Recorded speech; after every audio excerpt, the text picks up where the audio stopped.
Hello viewers, కాకరకాయ అంటే ఇష్టం లేని వాళ్ళు కూడా ఈ కాకరకాయ వెల్లుల్లి కారాన్ని చేసుకొని తింటే చాలా ఇష్టంగా తింటారు.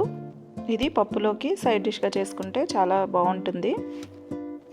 సో ముందుగా కాకరకాయలు చిన్నగా కట్ చేసుకొని సాల్ట్ వేసుకొని ఇలా పక్కన పెట్టుకోవాలి. ఒక మిక్సీ జార్ తీసుకొని అందులో ఎండు కొబ్బరి, వెల్లుల్లిపాయ, కారము, జీలకర్ర, పసుపు వేసి గ్రైండ్ చేసుకొని పక్కన పెట్టుకోవాలి.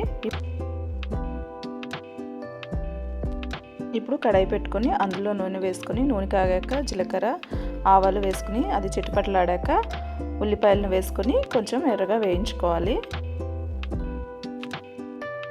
ఇప్పుడు కాకరకాయ నుంచి నీరంతా పిండేసి పక్కన పెట్టుకోవాలి. ఇప్పుడు వేగిన ఉల్లిపాయల్లో ఈ కాకరకాయ వేసి వేయించుకోవాలి. ఇలాగా బాగా వేయించుకున్న తర్వాత చూడండి, కొంచెం ముక్క అయితే మెత్తపడింది. ఇప్పుడు ఇందులోకి మనము గ్రైండ్ చేసుకున్న వెల్లుల్లి కారాన్ని వేసుకొని ఒక 2-3 నిమిషాలు వేయించుకొని సర్వ్ చేసుకోవడమే. అంతే, కాకరకాయల వెల్లుల్లి కారం రెడీ. ఈ వీడియో నచ్చితే లైక్ చేసి, షేర్ చేసి, సబ్స్క్రైబ్ చేసుకోండి. Thank you.